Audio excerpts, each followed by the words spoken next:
شاہ صاحب نے ویڈیو پیغام بھی جاری کیا ہے، میں نے بھی یہاں سے کیا ہے، اب بھی کر رہا ہوں. تم کبھی خواب میں بھی نہ سوچنا کہ بھائی خواب میں بھی تمہارے ساتھ کوئی لبیک والا مل جائے گا.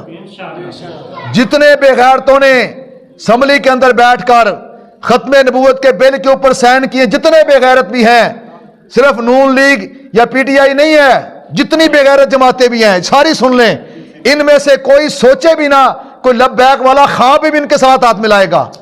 ہاں، خوابوں پہ میرے نبی کا کنٹرول ہے، یہ خوابوں پہ میرے رب کا کنٹرول ہے، اس لیے کسی پلیت کے ہاتھ میں کسی پاک کا ہاتھ جا ہی نہیں سکتا. الحمدللہ لبیک والوں نے اپنے نبی سے وفا کی ہے، یہ ہاتھ نبی کے ہاتھوں میں ہے، ہم نے اپنے نبی کے ہاتھ پہ بیعت کی ہے. ہاں، اللہ نے فرمایا تھا محبوب یہ جو درخت کے نیچے آپ کے ہاتھ پہ بیعت کر رہے ہیں نا، یہ آپ کا ہاتھ نہیں، یہ اللہ کا ہاتھ ہے. اللہ کا ہاتھ بھی ہے، رسول اللہ کا ہاتھ بھی ہے. اور پیر میر علی شاہ نے فرمایا تھا جو لبیک کا جو ختم نبوت کا کام کرتا ہے اس کی کمر کے اوپر سرکار کا ہاتھ ہوتا ہے. الحمدللہ ہر لبیک کے ہاتھ پیچھے سینے اور اس کی کمر پر سرکار کا ہاتھ ہے. اور جب سرکار کا ہاتھ ہو تو غداروں سے ہاتھ ملا لیں ہم؟ یہ ہو ہی نہیں سکتا. مر جائیں گے